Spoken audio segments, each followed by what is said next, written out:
నమస్తే, welcome to Aadya TV. నేను మీ స్వర్ణ. ప్రస్తుతం మనతో పాటు ఉన్నారు సీనియర్ జర్నలిస్ట్, సినీ పరిశోధకులు ఎమ్మంది రామారావు గారు. నమస్తే అండి. నమస్తే అమ్మా. రామారావు గారు, అప్పుడెప్పుడో స్లమ్ డాగ్ మిలీనియర్కి మనల్ని ఆస్కార్ వరించింది. మళ్ళా ఇన్నాళ్లకు నాటు నాటు సాంగ్తో ఆస్కార్ మళ్ళా మన తలుపు తట్టిందని అనుకోవచ్చు. ఫస్ట్ ఆఫ్ ఆల్ ఏం చెప్తారు? అంటే అప్పుడు ఆయన ఒక్కడు అంటే సాధించిన విజయం. ఏది రెహమాన్ గారు ఒక్కరు సాధించిన విజయం? రెహమాన్ గారు ఒక్కడు, అంతే కదా. ఆయన క్రియేటివిటీకే బహుమతిగా ఆస్కార్ అవార్డు వచ్చింది. ఇప్పుడు అలా కాదు. లీడ్ డైరెక్టర్, మ్యూజిక్ డైరెక్టర్, అక్కడ తర్వాత డైరెక్టర్ తారక్, రామ్ చరణ్, మొత్తం 5 ఉన్నారు. తారక్ని, రామ్ చరణ్ని ఎలా చూపించాలో అలా చూపించకపోతే అంత పెద్ద హిట్ అయ్యేది కాదు. ఆ పాటలో లిరిక్ అందంగా ఒక నాటు పాటని నాటుగానే నీటుగానే రాశాడు. కానీ ఇంకేమీ అంటే ప్రేక్షకుల్లో ఎత్తి చూపించే విధంగా రాయలేదు. ఆ నాటు అన్నంతగల శ్రీకారం చుట్టాడు. ఆ శ్రీకారం శుభసూచకం అయ్యింది చివరికి, అంటే ఆస్కార్ అవార్డుకి. తర్వాత అంటే సాహిత్యం ఏవైతే ఉందో ఆ సాహిత్యానికి తగ్గ స్వరం ఉంది. చూసావా? సాహిత్యం, స్వరం, సింగర్సు, తారక్, అంటే మన రామ్ చరణ్, డైరెక్టరు, ఇంతమంది సమూహంతో కూడుకుంది కనుక ఈ సినిమాని చాలామంది ఎక్స్పెక్ట్ చేశారు. అక్కడ స్లమ్ డాగ్ మిలియనీరు అంత పెద్ద ఎక్స్పెక్టేషన్స్ లేవు. అంటే ఆ పేరు చెప్పినప్పుడు అందరూ కూడా తబ్బిపోయిపోయారు తప్ప పెద్ద ఇప్పుడులాగా 4 రోజుల ముందు నుంచి ఎక్స్పెక్టేషన్స్ అంటే భారతదేశంలో ఎక్కడ చూసినా ఈ టాపిక్కే, ఇదేం లేదు అప్పుడు. ఇప్పుడు అంతా ఉందన్నమాట. ఇప్పుడు మొత్తం భారతదేశం అంతా యావత్తు నేషనల్ ఇంటర్నేషనల్ లెవెల్లో పండుగ చేసుకుంటున్నారు. అది మునుపటి లేదు, ఇప్పుడు ఉంది. అది తేడా ఇద్దరికెళ్ళి బేసిక్గా. అండ్ ఒక తెలుగు సినిమా ఈ స్థాయి వరకు, ఈ రేంజ్ వరకు వెళ్ళడాన్ని ఎట్లా చూస్తారు మీరు? అది ఇంకా ఏం లేదు మా ఫస్ట్ నుంచి 10 వరకు, 10 నుంచి ఫస్ట్ వరకు ఎవరైనా పెద్ద మనిషి ఉన్నారా అంటే ఆ పెద్ద మనిషి కేవలం రాజమౌళి. ఎవరు చెప్పినా అదే అంటారన్నమాట. రాజమౌళికి ఎంతవరకు వచ్చిన ఇమేజ్ చాలా బాగా హెల్ప్ చేస్తుంది. ఎవరో రాజమౌళి అట తీసిన ప్రతి సినిమా కూడా హిట్ అవుతుందట. ఏమంటే ప్రతి సినిమా కూడా చాలా పెద్ద హిట్ అయ్యి అందులో ఉన్న హీరోలు, హీరోయిన్లు అంతా చాలా పెద్ద స్థాయికి వెళ్తారట. ఈవెన్ సింగర్స్ కూడా చాలా మంచి స్థాయి వస్తుందట. ఇలాంటి ఎన్నో అంటే వీళ్ళు అనుకున్న మాటలు నిజమైనాయి ఈ రోజునే. లేకపోతే ఇంత దేదీప్యమానంగా వెలగదు. అది మన రాజమౌళిలో ఉన్న గొప్పతనం కనుక ఆ గొప్పతనాన్ని మన భారతదేశం యావత్తు కూడా హర్షిస్తున్నారు. ఓకే, మీరు అన్నట్లుగా ఫర్ ఎగ్జాంపుల్ మనం స్లమ్ డాగ్ మిలీనియర్ తీసుకుందాం. అది మ్యూజిక్ కింద అన్ని క్రెడిట్స్ రెహమాన్ గారు తీసుకున్నారు. సో ఆయన కష్టం కాబట్టి. బట్ ఇది కూడా మూవీకి సంబంధించి అవార్డు కాదు, ఓకే, సాంగ్ కి సంబంధించిన అవార్డు. సో మరి రాసిన చంద్రబోస్ గారికి, కొరియోగ్రాఫర్ కి, అలానే రామ్ చరణ్ గారు, అలానే జూనియర్ ఎన్టీఆర్ గారు. సో సాయి శక్తుల ఆ కొరియోకే నిజం చెప్పంటే 100 మార్కులు పడ్డాయి అనుకోవచ్చు. సో వీళ్ళందరికీ క్రెడిట్ ఇవ్వాలి కదా, ఓన్లీ రాజమౌళి గారికే ఎట్లా అంటారు? అంతేనమ్మా, ఈ క్రెడిట్ అంతా కూడా. ఎందుకంటే క్రెడిట్ తీసుకోవాల్సిన వాళ్ళు ఎవరు?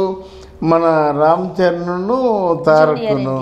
వాళ్ళిద్దరు ఏమంటారు? మాదేమి లేదు, కేవలం రాజమౌళి గారే అంటారు.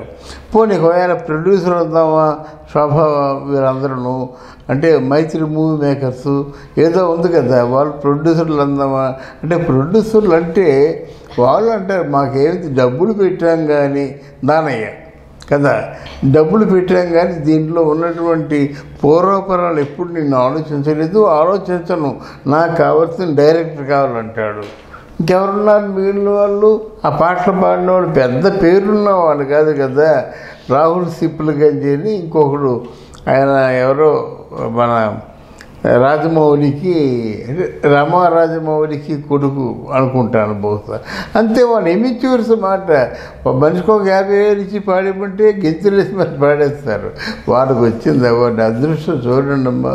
ఇప్పుడు బాలు 40,000 పాటలు పాడిన వ్యక్తి, ఆయన రాలేదు కదా.